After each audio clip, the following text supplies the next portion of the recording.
Geography important bits ఈ వీడియోలో చూద్దాం. భారతదేశ మృత్తికలు. భూ ఉపరితలంపై మృత్తిక యొక్క లోతు ఎంత? 25 సెంటీమీటర్ల నుంచి 35 సెంటీమీటర్ల వరకు. వివిధ రకాలైన శిలల నుండి మృత్తికలు ఏర్పడినా కూడా అవి ఒకే శీతోష్ణ స్థితిలో ఉన్నట్లయితే కాలక్రమేణా ఒకే రకమైన స్వభావాన్ని కలిగి ఉంటాయి. ఇది కరెక్టా రాంగ్ అని ఇచ్చారు. ఆన్సర్ కరెక్టే. భారతీయ వ్యవసాయ పరిశోధనా సంస్థ భారతదేశంలోని మృత్తికలను ఎన్ని రకాలుగా వర్గీకరించింది? 8 రకాలుగా. భారతదేశంలో మృత్తికలను వాటి ఏ లక్షణం ఆధారంగా విభజిస్తారు? మృత్తిక యొక్క సారం ఆధారంగా. నేలలు ఏర్పడే విధానాన్ని అధ్యయనం చేసే శాస్త్రాన్ని ఏమని అంటారు? లిథాలజీ. నల్లరేగడి మృత్తికలు. భారతదేశంలో పత్తి పంటకు అనుకూలమైన నేల ఏది? నల్లరేగడి నేలలు. నల్లరేగడి నేలలు ఏ శిలలతో ఏర్పడ్డాయి? అగ్నిశిలలు, బసాల్ట్ శిలలు. భారతదేశంలో ఉన్న మృత్తికలలో ఏ మృత్తికలలో నీరు ఎక్కువగా నిల్వ ఉంటుంది? నల్లరేగడి నేలలో. నల్లరేగడి నేల ఏ రాష్ట్రంలో అత్యధికంగా విస్తరించి ఉంది? మహారాష్ట్రలో. భారతదేశంలోని నల్లరేగడి నేలలను అమెరికాలోని ఏ నేలలతో పోలుస్తారు? అరిజానా నేలలు. ఏ వర్షపాతం ఉన్న ప్రాంతంలో నల్లరేగడి నేలలు ఏర్పడతాయి? 75 సెంటీమీటర్ల కంటే తక్కువగా ఉన్న ప్రాంతాలలో. నల్లరేగడి నేలలు ఎంత వర్షపాతం ఉన్న ప్రాంతాలలో లాటరైట్ నేలలుగా మారుతాయి? 200 సెంటీమీటర్ల వర్షపాతం. ఎర్ర మృత్తికలు ఏ కనుమలలో ఎక్కువగా విస్తరించి ఉన్నాయి? తూర్పు కనుమలలో. ఎర్ర నేలలు ఎక్కువగా ఏ శిలల శైథిల్యం వల్ల ఏర్పడతాయి? గ్రానైట్ శిలల వల్ల. ఎర్ర నేలలు ఎరుపు రంగులో కాకుండా ఏ ఇతర రంగులో లభిస్తుంది? పసుపు. ఎర్ర నేలల్లో ఏ మూలకం ఎక్కువగా ఉంటుంది? ఐరన్. లాటరైట్ మృత్తిక యొక్క రంగు ఏమిటి? ఎరుపు. లాటరైట్ నల్లరేగడి నేలల్లో ఏ నేల సారవంతమైనది? నల్లరేగడి నేల. లాటరైట్ నేలల్లో ఎక్కువగా ఏ తోటలను పెంచుతారు? మామిడి, జీడి మామిడి, తేయాకు.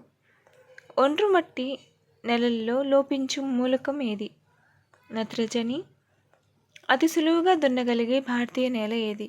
ఒండ్రు మట్టి నేల. పాత ఒండ్రు మట్టి నేలలు ఎక్కువగా వేటితో నిక్షేపితమై ఉంటాయి? ఇసుక, గులకరాళ్ళు. ఒండ్రు మట్టి నేల యొక్క రంగు పసుపు. నత్రజని తక్కువగా ఉన్న నేలల్లో ఏ పంటలను పండిస్తారు? వేరుశెనగ.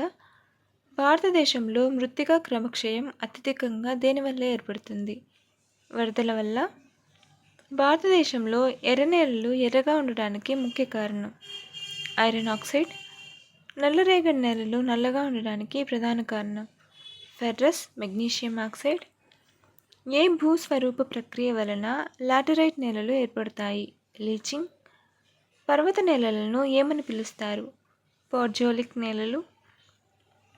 తమకు తాము దున్నుకునే నేలలు అని ఏ నేలలను అంటారు? నల్లరేగడి నేలలు.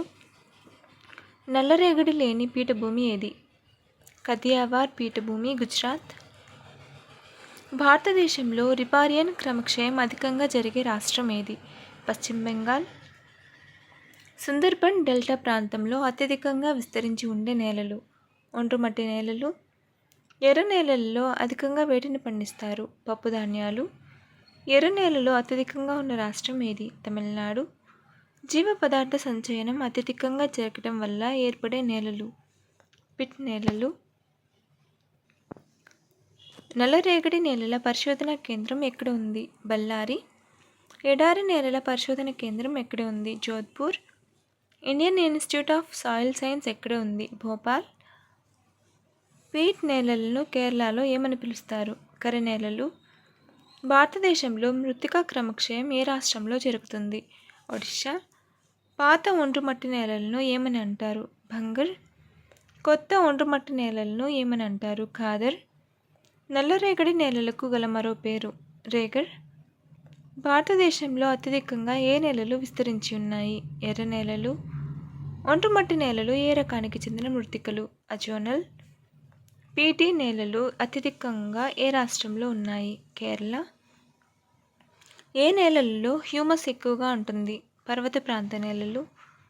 దున్నడానికి తేలికైన నేలలు ఏవి? ఒంటిమట్టి నేలలు. క్షార నేలలు ఏ రాష్ట్రంలో అత్యధికంగా ఉన్నాయి? పంజాబ్. లాటరైట్ నేలలకు గల మరో పేరు? టెర్రరోసా నేలలు. భారతదేశంలో అత్యధికంగా జరిగే క్రమక్షయం ఏది? బంక క్రమక్షయం. క్షార నేలల్లో వరి, గోధుమను పండించాలంటే వాడవలసిన ఖనిజం ఏది? జిప్సం. హిమాలయ నేలల పరిశోధన కేంద్రం ఎక్కడ ఉంది? డెహ్రాడూన్. అటవీ నేలల పరిశోధన కేంద్రం ఎక్కడ ఉంది? ఊటీ. ఎక్కువగా అభివృద్ధి చెందని నేలలను అని వేటిని అంటారు? పర్వత నేలలు. సాయిల్ సర్వే ఆఫ్ ఇండియా ఎప్పుడు ఏర్పడింది? 1956. క్షార నేలలను పంజాబ్లో ఏమని పిలుస్తారు? రే కల్లార్. భారతదేశంలో తీవ్రమైన క్రమక్షయం ఏది? పాత క్రమక్షయం. ప్రపంచ చిత్తడి నేలల దినోత్సవాన్ని ఎప్పుడు జరుపుకుంటారు? ఫిబ్రవరి 2. భూసారం గురించి అధ్యయనం చేసే శాస్త్రాన్ని ఏమని అంటారు? పెడాలజీ. కార్బోనేట్స్ లేని నేల ఏది? ఎర్ర నేల. ప్రపంచ ధరిత్రి దినోత్సవం ఎప్పుడు జరుపుకుంటారు? ఏప్రిల్ 22. భూపటలంలో అత్యధికంగా దొరికే మూలకం ఏది? ఆక్సిజన్. భారతదేశంలో చిత్తడి నేలలను ఏమని పిలుస్తారు? టెరాయ్ నేలలు. నేల ఎందలి పొరలను ఏమని పిలుస్తారు? హురైజన్స్. ఏ భూమికి అతి తక్కువ ఎరువులు అవసరమవుతాయి? నల్లరేగడి నేలలకి. భారతదేశంలో ఉద్భిజ సంపద అడవులు. ప్రపంచ భూవైశాల్యంలో అడవుల శాతం ఎంత? 25%. ప్రపంచ అటవీ విస్తీర్ణంలో భారతదేశ అటవీ విస్తీర్ణం ఎంత? 1.8%. చెట్లను నాటే వన మహోత్సవం భారతదేశంలో ప్రతి సంవత్సరం ఏ నెలలో జరుగుతుంది? జూలై నెలలో. భారతదేశంలో అడవులు ఎన్ని మిలియన్ హెక్టార్లలో విస్తరించి ఉన్నాయి? 75 మిలియన్ హెక్టార్లు. భారతదేశంలో మొదటి అటవీ చట్టాన్ని బ్రిటిష్ వారు ఎప్పుడు అమల్లోకి తీసుకొచ్చారు? 1927. అటవీ విధానం 1894. స్వతంత్ర భారతదేశంలో మొదటి అటవీ విధానం భారతదేశంలో ఎప్పుడు అమలు చేశారు? 1952. 1952 భారత అటవీ విధానంను అనుసరించి భారతదేశంలో అటవీ విస్తీర్ణం యొక్క లక్ష్యం 33.3%. భారతదేశంలో మొదటి అటవీ విధానాన్ని ఏ సంవత్సరంలో ప్రవేశపెట్టారు? 1894. భారతదేశంలో మొదటి అటవీ చట్టాన్ని ఏ సంవత్సరంలో అమలులోకి తీసుకొచ్చారు? 1927. స్వతంత్ర భారతదేశంలో మొదటి అటవీ చట్టాన్ని ఏ సంవత్సరంలో ప్రవేశపెట్టారు? 1980.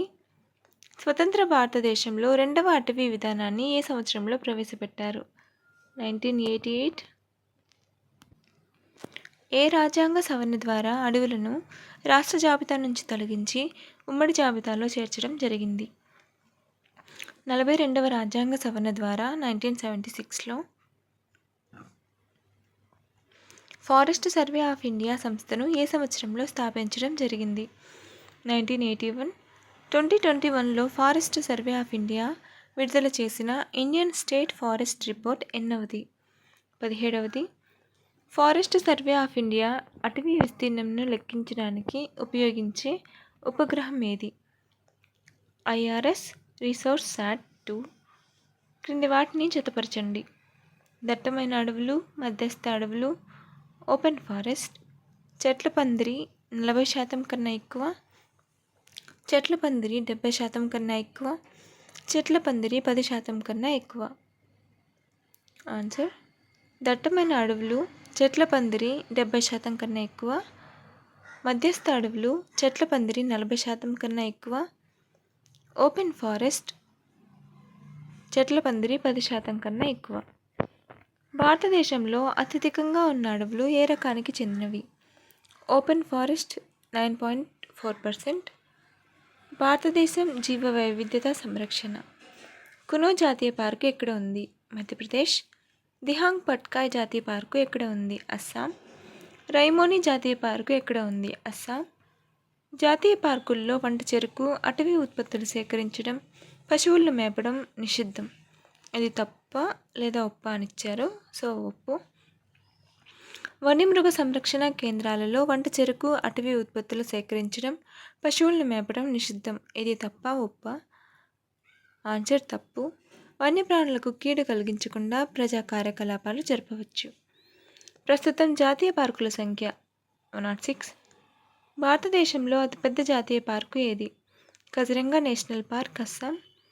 భారతదేశంలో మొదటి జాతీయ పార్కు ఏది? Jim Corbett, Uttarakhand. లచిగామ్ జాతీయ పార్క్ ఏ రాష్ట్రంలో ఉంది? ఉత్తరప్రదేశ్. రాజాజీ జాతీయ పార్క్ ఏ రాష్ట్రంలో ఉంది? ఉత్తరాఖండ్. వ్యాలీ ఆఫ్ ఫ్లవర్స్ జాతీయ పార్క్ ఏ రాష్ట్రంలో ఉంది? ఉత్తరాఖండ్. దేశంలోనే తొలి జాతీయ పార్కు ఏది? జిమ్ కార్బెట్ జాతీయ పార్కు. జిమ్ కార్బెట్ జాతీయ పార్క్ ఏ రాష్ట్రంలో ఉంది? ఉత్తరాఖండ్. హెమీస్ హై ఆల్టిట్యూడ్ జాతీయ పార్క్ ఏ రాష్ట్రంలో ఉంది? జమ్మూ కాశ్మీర్.